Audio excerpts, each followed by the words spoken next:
السلام علیکم ورحمۃ اللہ وبرکاتہ۔ آج ہم سورہ بقرہ کی آیت 101، 102 اور 103 پڑھیں گے۔ تو سب سے پہلے ان کا ہم قرات سن لیتے ہیں۔ وَلَمَّا جَاءَهُمْ رَسُولٌ مِّنْ عِندِ اللَّهِ مُصَدِّقٌ لِّمَا مَعَهُمْ نَبَذَ فَرِيقٌ مِّنَ الَّذِينَ أُوتُوا الْكِتَابَ كِتَابَ اللَّهِ وَرَاءَ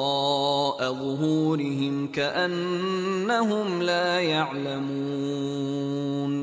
وَاتَّبَعُوا مَا تَتْلُو الشَّيَاطِينُ عَلَى مُلْكِ سُلَيْمَانَ وَمَا كَفَرَ سُلَيْمَانُ وَلَكِنَّ الشَّيَاطِينَ كَفَرُوا يُعَلِّمُونَ النَّاسَ السِّحْرَ وَمَا أُنزِلَ عَلَى الْمَلَكَيْنِ بِبَابِلَ هَارُوتَ وَمَارُوتَ وَمَا يُعَلِّمَانِ مِنْ أَحَدٍ حَتَّى يَقُولَا إِنَّمَا نَحْنُ فِتْنَةٌ فَلَا تَكْفُرْ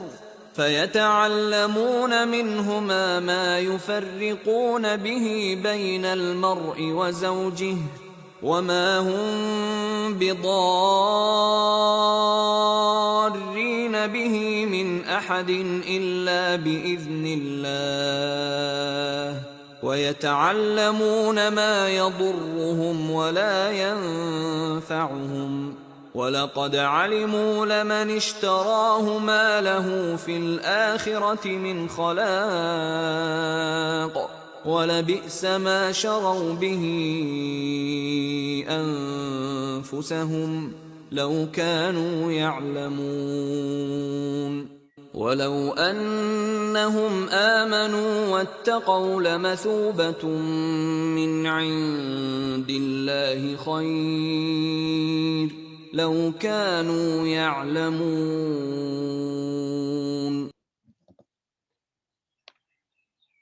تو اس کا ترجمہ میں پہلے پڑھ لیتا ہوں، پچھلے 101 نمبر آیت کا۔ اس کی ٹرانسلیشن کیا ہے؟ اور جب ان کے پاس اللہ کی طرف سے کوئی رسول اس کتاب کی تصدیق و تائید کرتا ہوا آیا جو ان کے ہاں پہلے سے موجود تھی،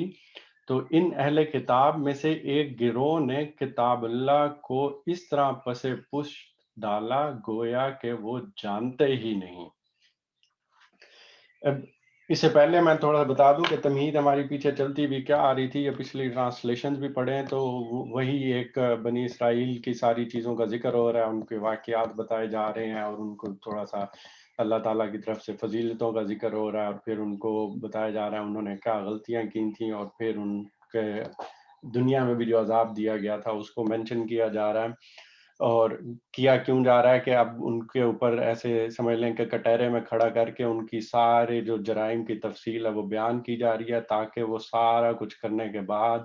اتمام حجت کرنے کے بعد، ان کو اس عہدے سے ہی معزول کر دیا جائے جو کہ اللہ تعالیٰ نے ان کے لیے چوز کیا تھا، یعنی کہ پھر اب وہ اس عہدے پہ نہیں رہیں گے کہ جس پہ اللہ تعالیٰ نے انہیں کہا تھا کہ اس دنیا میں پوری دنیا کے لیے انہوں نے دین کے لحاظ سے امامت کرنی ہے انصاروں کی، تو اب وہ بنی اسماعیل کے پاس شفٹ ہوگا۔ تو اس میں پیچھے چیزیں چلتی بھی آ تھیں کہ ان کے کتاب میں جو تورات دی گئی تھی تو اس میں یہ نشانیاں دی گئی تھیں کہ اس کے بعد بھی ایک نبی کی بعثت ہوگی، ان کے اوپر دنیا میں عذاب اس طرح سے آیا کہ وہ بابل والوں نے ان کے اوپر حملہ کیا، یروشلم کی اینٹ سے اینٹ بجا دی، تو یہ محکومی کی زندگی بسر کر رہے تھے، اور اس ٹائم پھر یہ جب اپنی کتاب کو پڑھتے تھے تو ان کو بار بار یہ دعا بھی کرتے تھے کہ وہ جس نبی کا وعدہ کیا گیا ہے وہ اس کا نزول کیا جائے تاکہ ان کی حکمرانی دوبارہ سے ہو جائے۔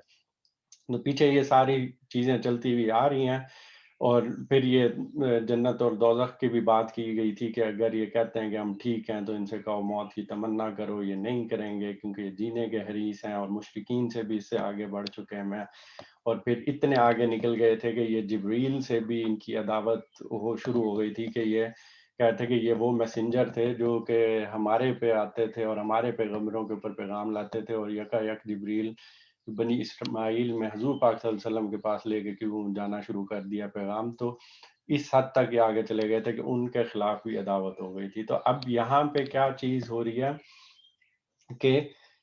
کہا جا رہا ہے کہ اب ان کے پاس اللہ تعالیٰ کی طرف سے وہ رسول آ گیا جو جس کا ان کی طرف سے پیشین گوئی کی گئی تھی، جس کا ان سے وعدہ کیا گیا تھا. تو اور اس کتاب کی تصدیق و تائید کرتا ہوا آیا جو ان کے پاس تھی،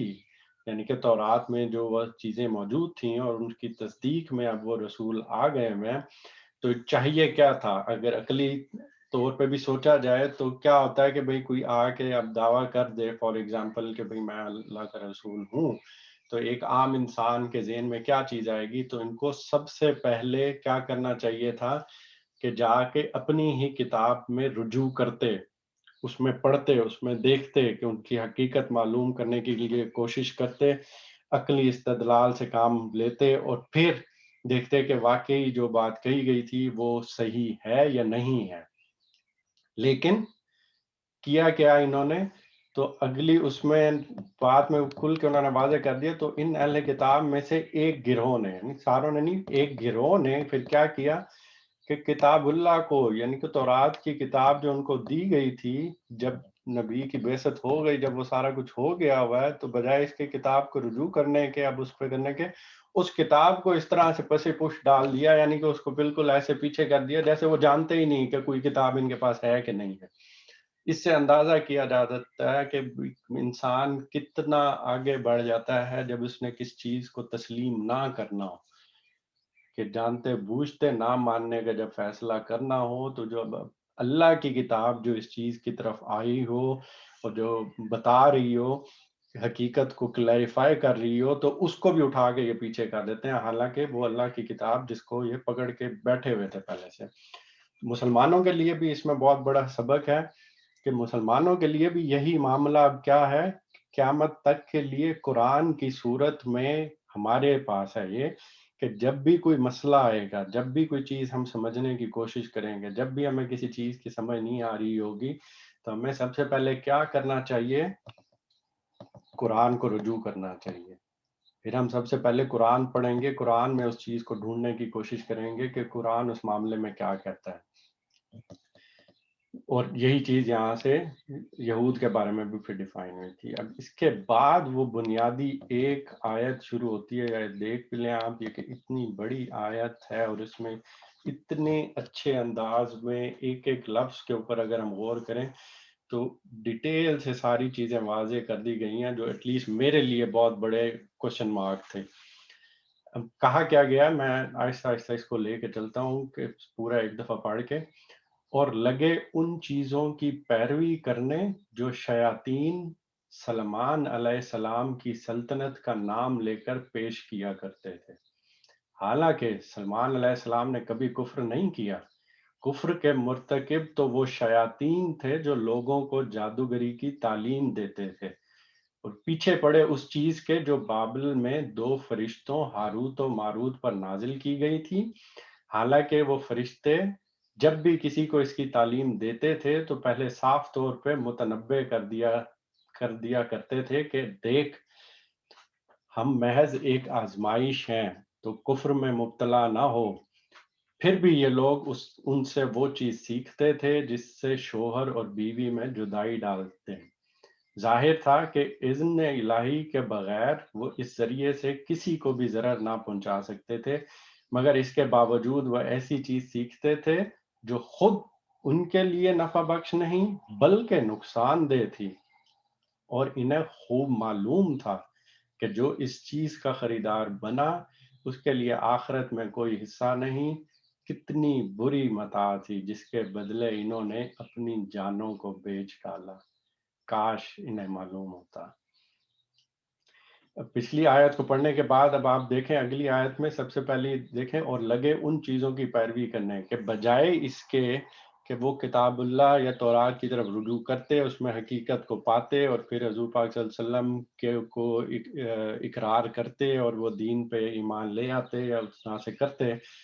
وہ تو انہوں نے کیا نہیں، کتاب کو ایک طرف تو پیچھے ڈال دیا. اب یہ اگلے سٹیپ کی طرف بات جا رہی ہے کہ اس کے بعد انہوں نے کیا کیا. اس کے بعد انہوں نے یہ کیا کہ وہاں پہ رک نہیں گئے،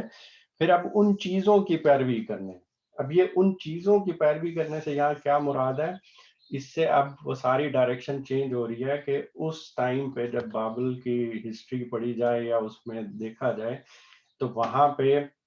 جس طرح سے آج کل ہمارے ہاں سائنسی علوم کا دورہ ہے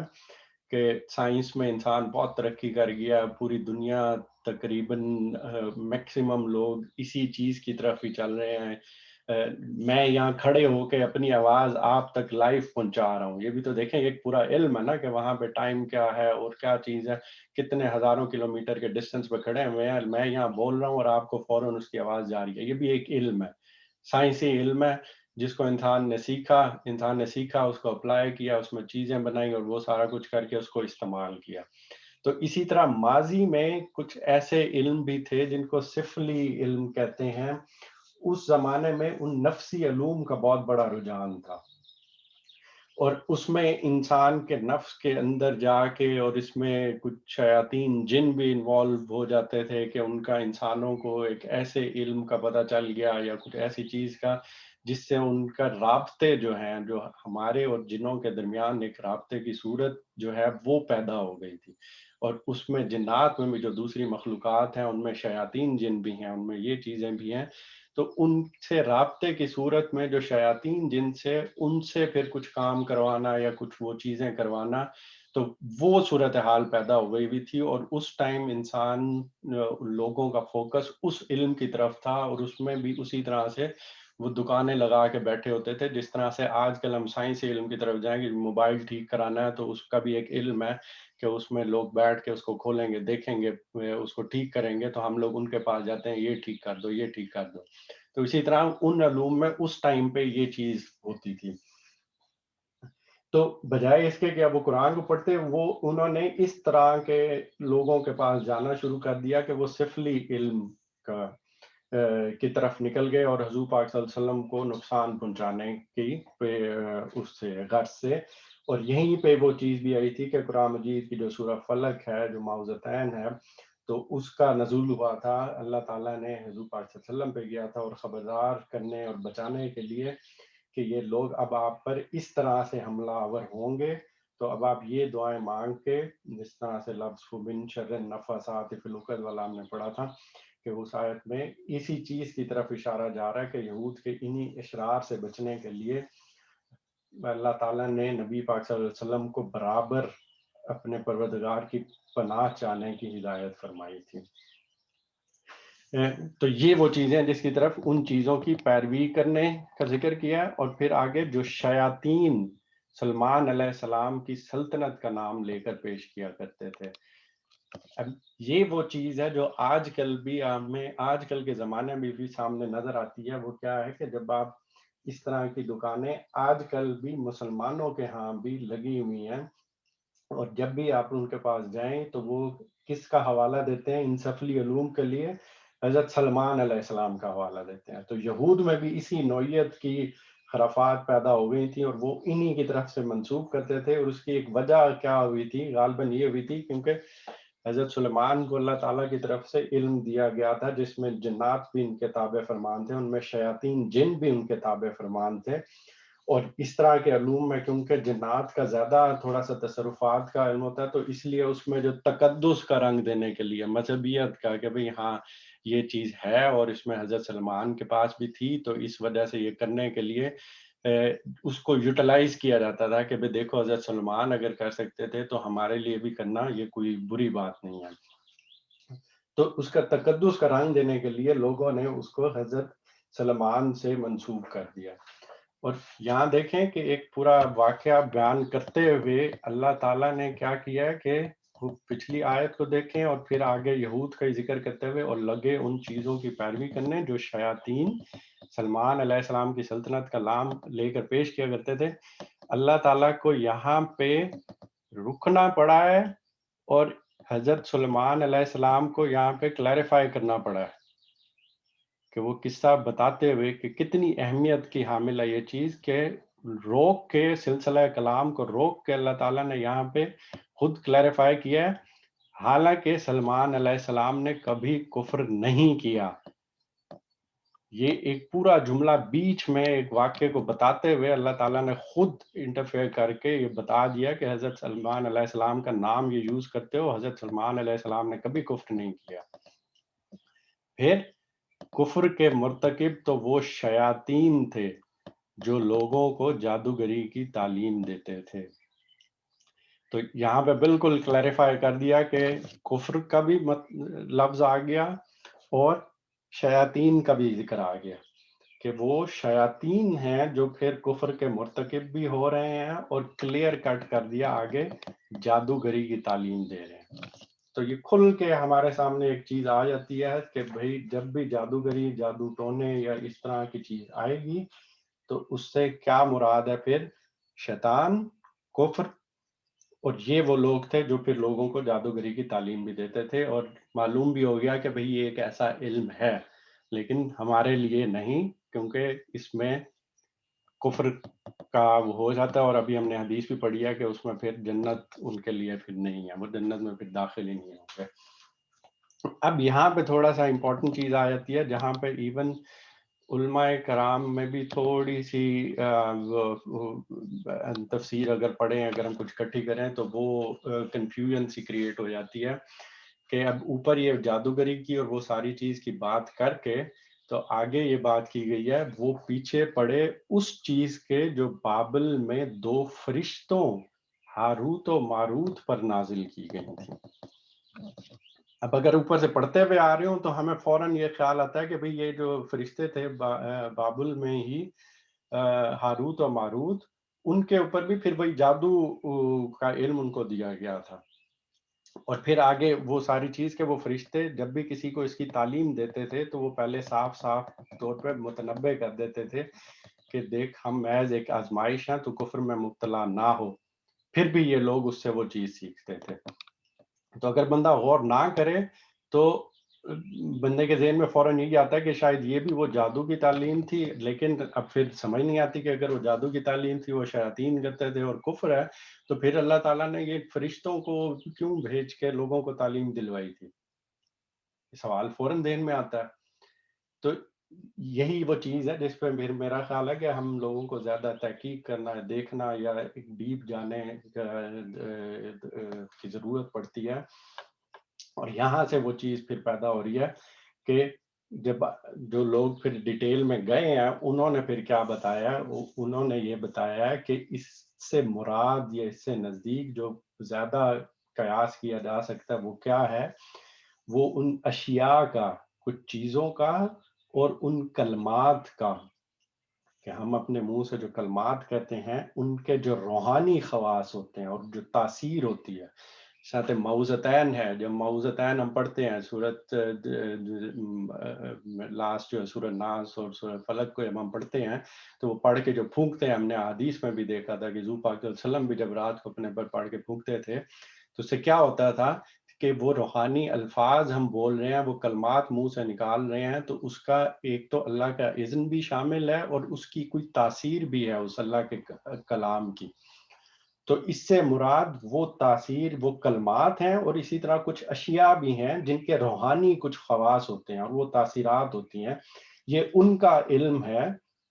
جس کا رواج سب سے پہلے پھر وہاں یہود کے صوفیوں اور پیروں میں ہوا تھا. اور انہوں نے اس کو مطلب جس طرح سے تعویذ لکھ کے دیتے ہیں یا کچھ اس طرح کی عملیات کی شکل اختیار کر لی تھی کہ کچھ مریض ہے یا کوئی تکلیف ہو گئی ہے اسے، یا نظر بد ہو گئی ہے، یا جادو کے جو برے اثرات ہو جاتے ہیں، یا جو اس طرح کے شعبدہ باز ہوتے ہیں، ان جیسے فتنوں کا مقابلہ کرنے کے لیے یہ ایک اچھا علم تھا جس کو بنیادی طور پہ، جس میں شرک کا، جس میں جادو اور اس طرح کی کوئی بری چیز کا، اس کا کوئی ذکر نہیں تھا.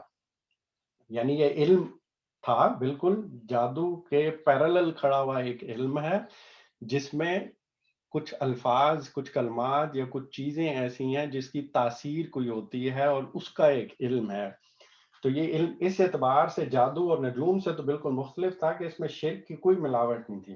اور اس میں شیطان، جو شیطان ہے، شیاطین ہے، ان میں جنات کا بھی کوئی دخل نہیں ہے. لیکن جو اس کے اثرات اور نتائج ہوتے تھے تو اس کا اثر ایسے ہی تھا جس طرح جادو ہوتا ہے. جادو کر کے بھی آپ نقصان پہنچا رہے ہیں، تو اس طرح اس علم کو یوز کر کے ہم اس کا کاؤنٹر وہ کر سکتے ہیں کہ اس کا اثر زائل کر سکتے ہیں. تو یہ صاف ایسے ڈائریکشن جا رہی ہے کہ ممکن یہی ہے کہ بنی اسرائیل کو یہ پھر علم دیا گیا تھا بابل کے زمانہ اسیری میں، جب یہ وہاں پہ ان کے اوپر سارے غالب آئے ہوئے تھے، تو دو فرشتوں کو کے ذریعے اللہ تعالیٰ نے اس کے دیا گیا، اور بابل کی سحر و شاعری کا، تاکہ وہ مقابلہ کر سکیں، اور جو اپنی قوم کے جو کم علم لوگ ہیں یا سادہ لوگ جو جادوگروں کے روب میں آ جاتے ہیں یا خدشہ پیدا ہو جاتا ہے، تو ان سے محفوظ رکھ سکیں. تو اس وجہ سے بھی، اور تورات میں یہ ذکر بھی ہوتا ہے کہ بابل میں اس طرح کے نجوم کے علم کا، شعر و شاعری کا یا سفلی علوم کا بڑا زور تھا. تو اللہ تعالیٰ کی ایک یہ سنت بھی ہم باقی جگہوں میں پڑھیں تو ہمیں معلوم یہی ہوتی ہے کہ جب بھی کسی ایک غلط علم کا روب یا زور پیدا ہو جاتا ہے جس سے غلط لوگ پھر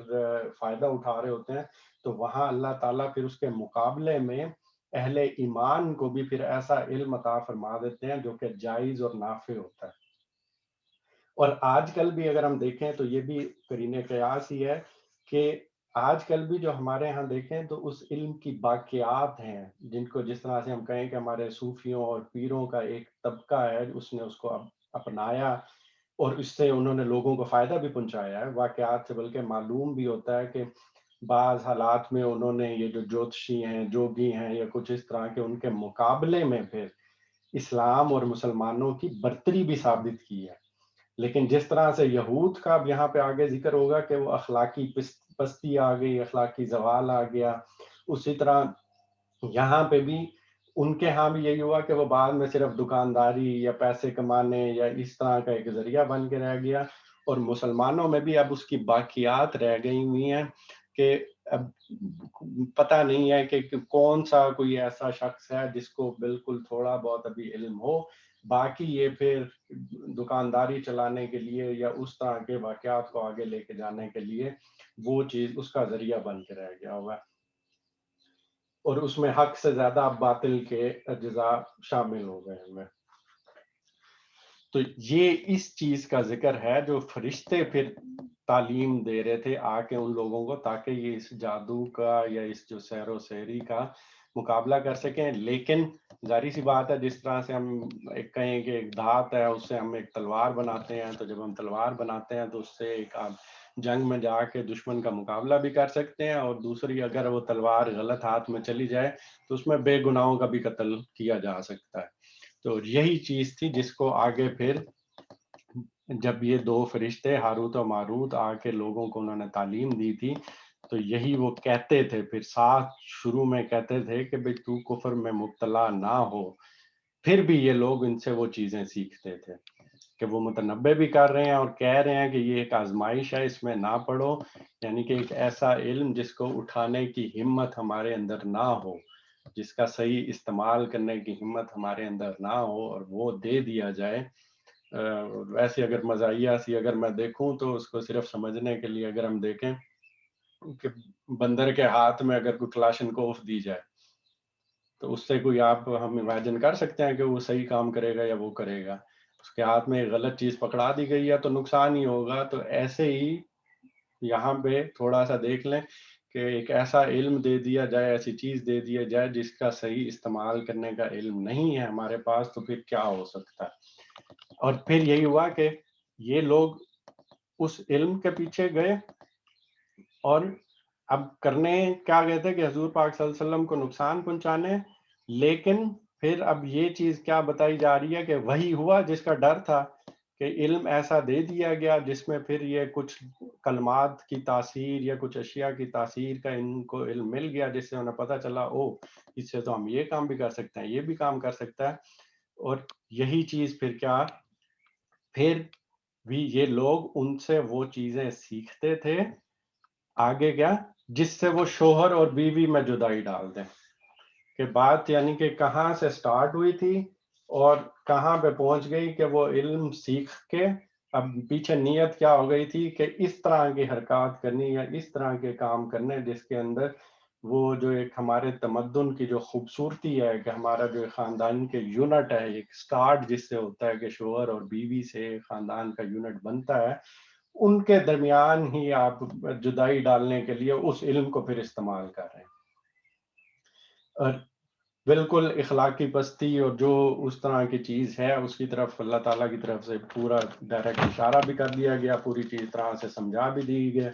بتا بھی دیا گیا کہ جادو کا بھی علم ہے، اور پھر آگے یہ روحانی علم یا جو تاثیر ہوتی ہے کلمات کی یا اس کا بھی ذکر ہو گیا، اور آگے اس علم کو غلط طور پہ استعمال کرنا. اور بالکل آج کل جیسے اب مجھے تو بہت ہی مذاقہ خیز قسم کے وہ جملے لگتے ہیں کہ اب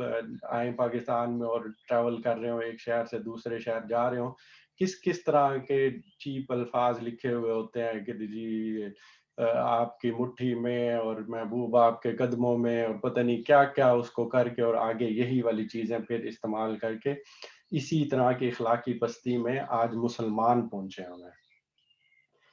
اور اگلی لائن دیکھیں وہ بھی اتنی ہی اہم ہے. ظاہر تھا کہ اذن الہی کے بغیر وہ اس ذریعے سے کسی کو بھی ضرر نہ پہنچا سکتے تھے.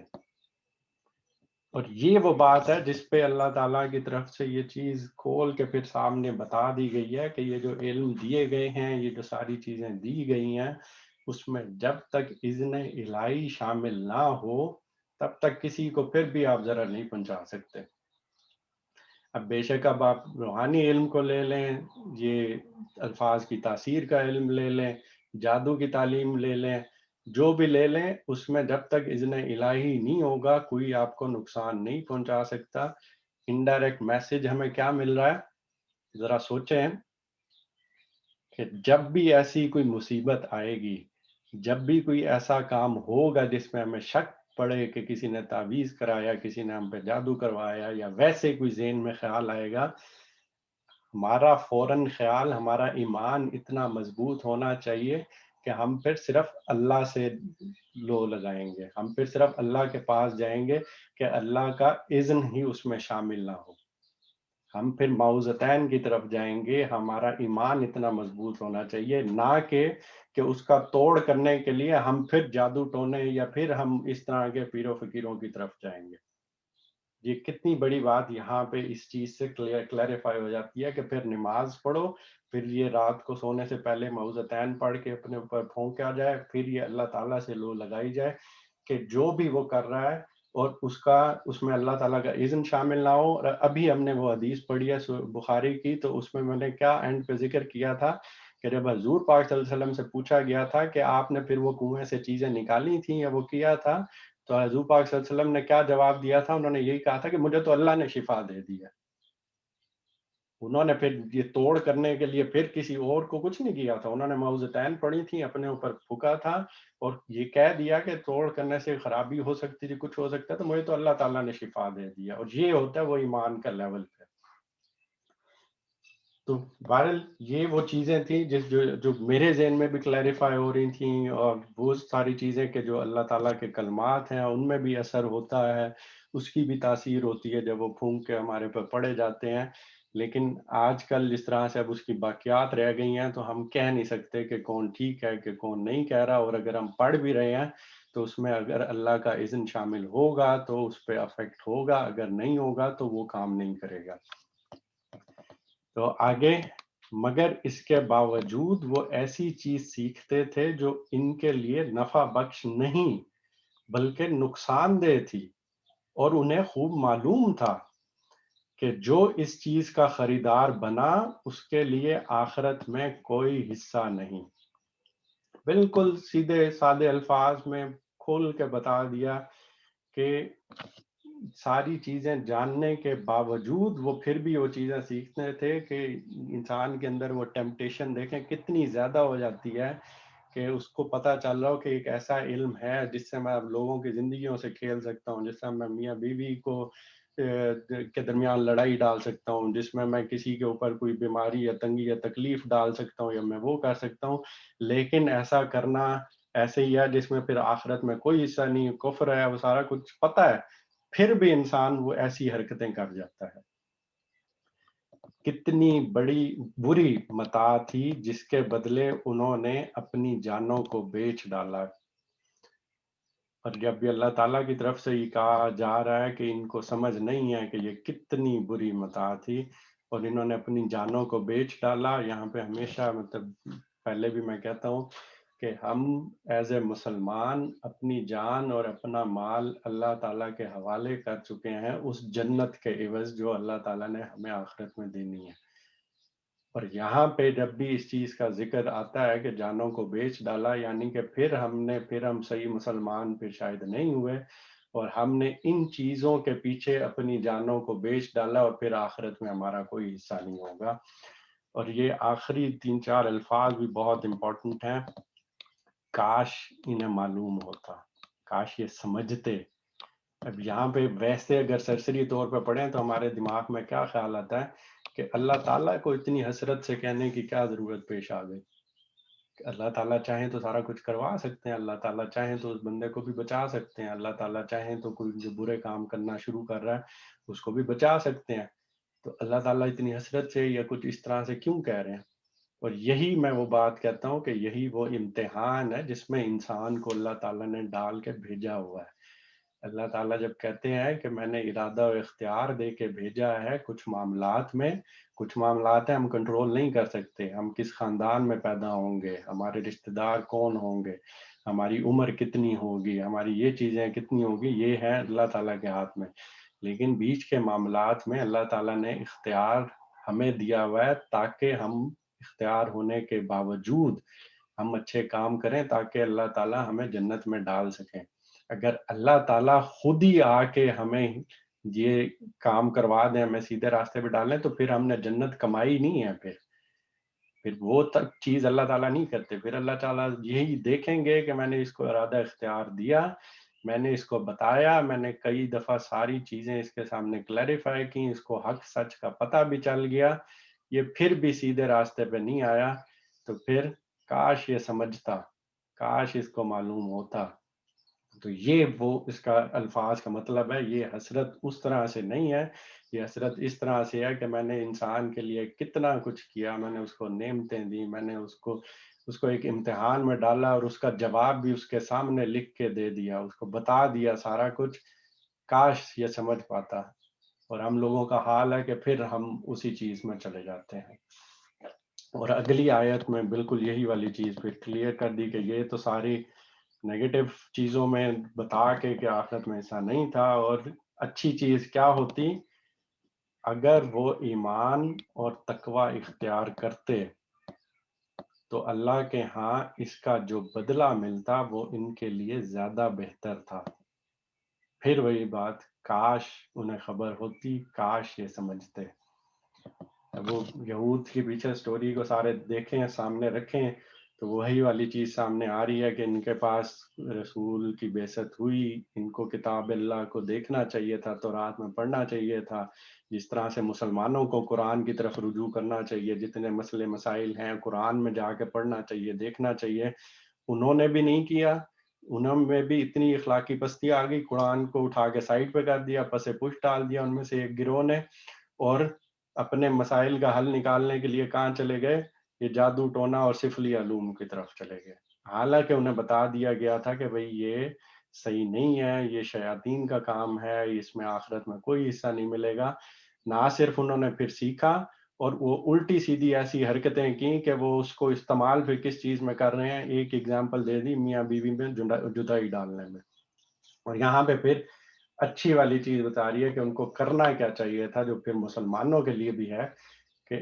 اگر وہ ایمان اور تقوی اختیار کرتے، ہم بھی ایمان اور تقوی اختیار کریں، قرآن کی طرف رجوع کریں، تو اللہ کے ہاں اس کا جو بدلہ ملتا وہ ان کے لیے زیادہ بہتر تھا. پھر وہی بات، کاش انہیں خبر ہوتی. تو ان ساری آیات کا ایک دفعہ میں پھر ایک دفعہ ترجمہ پڑھ لیتا ہوں.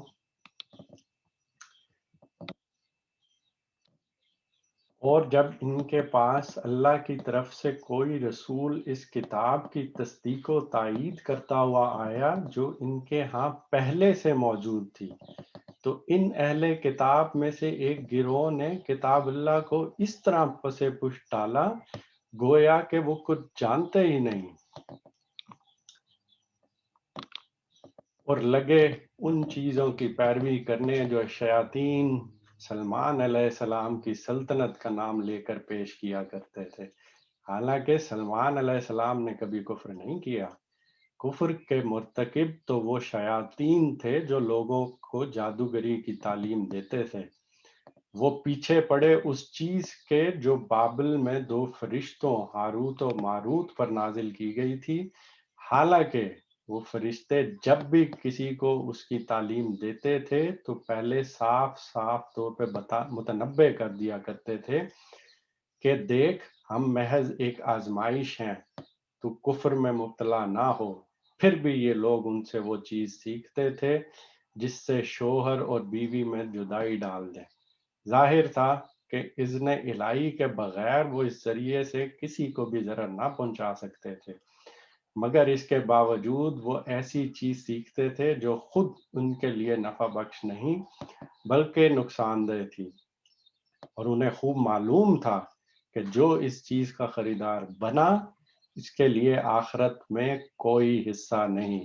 کتنی بری متاع تھی جس کے بدلے انہوں نے اپنی جانوں کو بیچ ڈالا، کاش انہیں معلوم ہوتا۔ اگر وہ ایمان اور تقوی اختیار کرتے تو اللہ کے ہاں اس کا جو بدلہ ملتا وہ ان کے لیے زیادہ بہتر تھا، کاش انہیں خبر ہوتی۔ اللہ تعالیٰ سے دعا ہے کہ اللہ تعالیٰ ہمیں ان کافرانہ اور جو ان سفلی علوم سے بچائے رکھے، اور ہمارا ایمان بھی اتنا مضبوط کرے کہ ہم ہر مشکل میں اللہ تعالیٰ سے ہی مدد مانگیں اور قرآن اور حضور پاک صلی اللہ علیہ وسلم کی سنت اور روایات سے ہی استفادہ حاصل کریں۔ آمین۔ یہاں پہ ہم آج کے سیشن کا اختتام کرتے ہیں۔